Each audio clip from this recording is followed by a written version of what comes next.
चंद्रयान-3 को लॉन्च करने की आ गई तारीख। इसरो की ये कामयाबी बढ़ाएगी भारत की शान। गगनयान भी है लॉन्च के लिए तैयार। दोस्तों, भारतीयों के लिए इसरो की तरफ से एक बहुत बड़ी खुशखबरी है। इसे जानने के बाद आपको काफी गर्व महसूस होगा और इसरो को आप सलाम किए बगैर नहीं रह पाएंगे। दोस्तों, पूरी दुनिया जानती है कि इसरो ने बहुत ही कम बजट में कई मिशन अंतरिक्ष में भेजे हैं। फिर चाहे बात मंगलयान की हो या चंद्रयान की, इसरो ने इन मिशन के जरिए पूरी दुनिया में ऐसी धाक जमाई है कि विश्व की बड़ी बड़ी स्पेस एजेंसी देखती ही रह गई।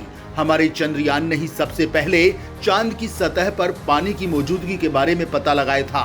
इतना ही नहीं, मात्र 450 करोड़ की रकम में इसरो ने मंगलयान जैसे जटिल मिशन को सफलतापूर्वक अंजाम दिया। वहीं अब इसरो अपने मिशन को अंजाम देने जा रहा है, जिसके बाद उसकी कामयाबी कई गुना बढ़ जाएगी और ये मिशन है चंद्रयान-3।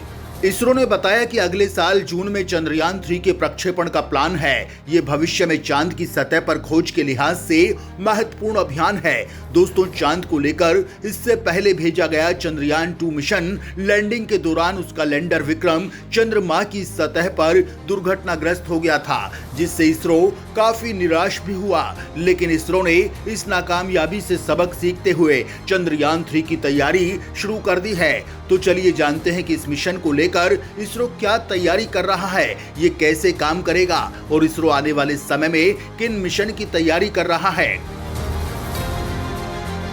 दोस्तों, इसरो ने लंबी मेहनत के बाद साल 2019 में चंद्रयान-2 मिशन को अंजाम दिया था, लेकिन चंद्रमा पर लैंडिंग करते हुए विक्रम लैंडर की सॉफ्ट लैंडिंग नहीं हो पाई और विक्रम लैंडर से सभी तरह के संपर्क कट गए। ऐसे में यह मिशन पूरी तरह से सफल नहीं हो सका। हालांकि चंद्रयान-2 मिशन के तहत ऑर्बिटर को सही से चंद्रमा की कक्ष में स्थापित किया गया था। वहीं इस मिशन को पूरी तरह से सफल बनाने के लिए अब चंद्रयान-3 को लॉन्च किया जा रहा है। भारतीय अंतरिक्ष अनुसंधान संगठन ने अगले साल जून में चंद्रयान-3 के प्रक्षेपण की योजना बनाई है, जो भविष्य में चांद की सतह पर खोज के लिहाज से महत्वपूर्ण अभियान है। चंद्रयान-3 के तहत केवल लैंडर और रोवर ही चांद पर भेजे जाने वाले हैं। चंद्रयान-3 में अलग से लेजर डोपलर वेलोसिटी मीटर भी लगा होगा, जो इस मिशन को और भी सेफ बनाएगा। चंद्रयान-3 मिशन के अंतर्गत भेजे जाने वाले लैंडर में करीब 4 थ्रोटल इंजन को शामिल किया गया है, जिसका इस्तेमाल लैंडर को सतह पर उतारने के लिए किया जाएगा।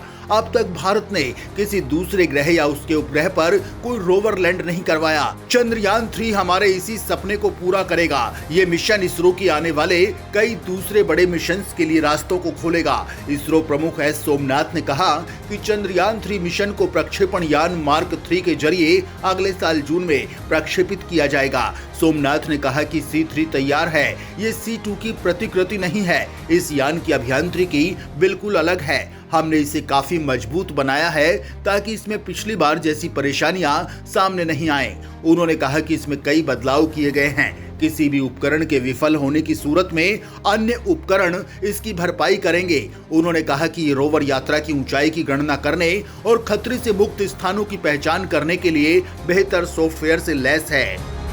चंद्रयान-3 मिशन के लिए 615 करोड़ रुपए केंद्र सरकार द्वारा दिए गए हैं। इस मिशन में लैंडर, रोवर और प्रोपल्शन मॉड्यूल होगा, जिसकी कुल लागत 250 करोड़ रुपए होगी, जबकि चंद्रयान-3 को लॉन्च करने में 360 करोड़ रुपए का खर्च आएगा। यानी चंद्रयान-3 की लागत 615 करोड़ रुपए होगी।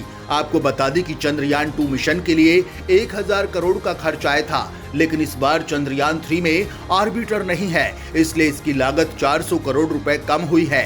दोस्तों, चंद्रयान-3 को वैसे तो इसी साल लॉन्च किया जाना था, लेकिन कोरोना वायरस के कारण लॉन्चिंग की तारीख को आगे बढ़ा दिया गया। चंद्रयान-3 को रॉकेट GSLV मार्क 3 के जरिए लॉन्च किया जाना है। चंद्रयान-2 मिशन के अंतर्गत इसका रोवर चांद की सतह पर लैंड नहीं कर पाया था। इस कारण चंद्रमा के दक्षिणी सतह से जुड़ी कई खास जानकारियां हम तक अभी नहीं पहुंच पाई है। ऐसे में चंद्रयान-3 मिशन का काम चंद्रयान-2 के उसी मकसद को पूरा करना है। दोस्तों, अंतरिक्ष एजेंसी ने अगले साल की शुरुआत में देश के पहले मानव अंतरिक्ष यान गगनयान के लिए रोबोट मिशन की पहली परीक्षण उड़ान की तैयारी भी की है। उन्होंने कहा कि अबॉर्ट मिशन और मानव रहित परीक्षण उड़ान की सफलता के बाद इसरो की योजना साल 2024 के अंत तक भारतीय अंतरिक्ष यात्रियों को कक्षा में भेजने की है। गगनयान के संबंध में सोमनाथ ने कहा कि इसरो असल में मनुष्यों को कक्षा में ले जाने से पहले 6 परीक्षण उड़ान आयोजित करेगा। इस मिशन में HLVM-3 का उपयोग किया जाएगा। HLVM-3 GSLV-M के 3 जैसा ही है, लेकिन इसमें व्हीकल के ऊपरी भाग में इमरजेंसी क्रू एस्केप सिस्टम तैयार किया गया है, इसलिए इसका नाम GSLV मार्क की जगह HLVM-3 रखा गया है। क्रू एस्केप सिस्टम के ठीक नीचे OM यानी ऑर्बिटल मॉड्यूल होगा। इस ऑर्बिटल मॉड्यूल में 2 भाग होंगे, जिसमें ऊपरी भाग में क्रू मॉड्यूल और निचले भाग में सर्विस मॉड्यूल होगा। क्रू मॉड्यूल में अंतरिक्ष यात्री होंगे। इस मिशन के लिए अलग अलग टेस्ट भी प्लान किए गए हैं। इसमें integrated air drop test, test vehicle missions, pad abort test, मानव रहित फ्लाइट आदि शामिल हैं। इन सब के बाद आखिर में मानव मिशन को अंतरिक्ष में भेजा जाएगा। इसके लिए इसरो ने DRDO की मदद से भारतीय अंतरिक्ष यात्रियों के लिए एक विशेष सूट तैयार किया है। इस मिशन की घोषणा प्रधानमंत्री नरेंद्र मोदी ने 15 अगस्त 2018 को लाल किले से की थी। मिशन पर तकरीबन 10,000 करोड़ रुपए का खर्च आने की उम्मीद है। भारतीय एस्ट्रोनॉट्स करीब 7 दिन तक पृथ्वी के लोअर ऑर्बिट का चक्कर लगाएंगे। इनकी ट्रेनिंग के लिए इसरो ने रूस की अंतरिक्ष एजेंसी ग्लावकास्मोस से समझौता किया है। गगनयान मिशन का मकसद एक इंडियन लॉन्च व्हीकल पर इंसानों को पृथ्वी की निचली कक्षा में भेजना है और उन्हें वापस सुरक्षित पृथ्वी पर लाना है। इस तरह से देश स्पेस सेक्टर में अपनी क्षमता को प्रदर्शित करना चाहता है। देश के 3 बड़े संस्थान इसरो, DRDO और हिंदुस्तान एरोनॉटिक्स लिमिटेड मिशन से जुड़ी जिम्मेदारियां पूरी करने में जुटे हैं। अगले साल तक मिशन लॉन्च होने की उम्मीद जताई जा रही है। दोस्तों, आने वाले साल में इसरो कई मिशन को अंजाम देने की तैयारी कर रहा है, जिसमें कुछ मिशन इस तरह से हैं। आदित्य L1 भारत का महत्वाकांक्षी पहला सौर मिशन आदित्य L1 पहली बार 2008 में घोषित किया गया था। यह सूर्य के लगभग पूर्ण क्षेत्र और गर्म प्लाज्मा का अध्ययन करेगा। आदित्य L1 400 किलोग्राम वर्ग का उपग्रह होगा। इसका मेल payload visible emission line coronography होगा।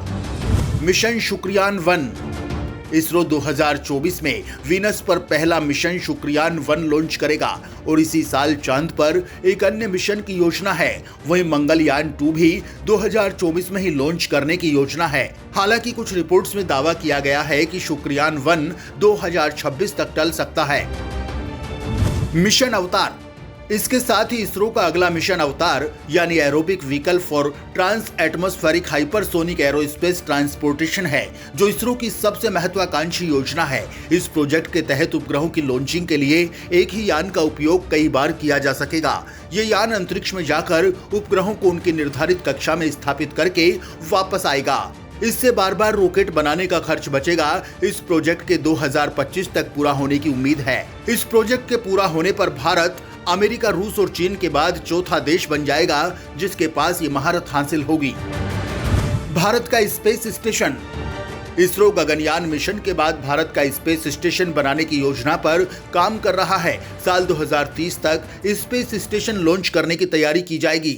स्पेस स्टेशन बनाने से पहले जरूरी है अंतरिक्ष में 2 उपग्रहों के आपस में जोड़ने की क्षमता हासिल की जाए। इसे कहते हैं स्पेस डॉकिंग एक्सपेरिमेंट। ये बेहद जटिल प्रयोग होगा। इससे इसरो वैज्ञानिकों को यह पता चलेगा कि वो अपने स्पेस स्टेशन में ईंधन पहुंचा पाएंगे, वहीं अंतरिक्ष यात्रियों और अन्य जरूरी वस्तुएं पहुंचा पाएंगे या नहीं।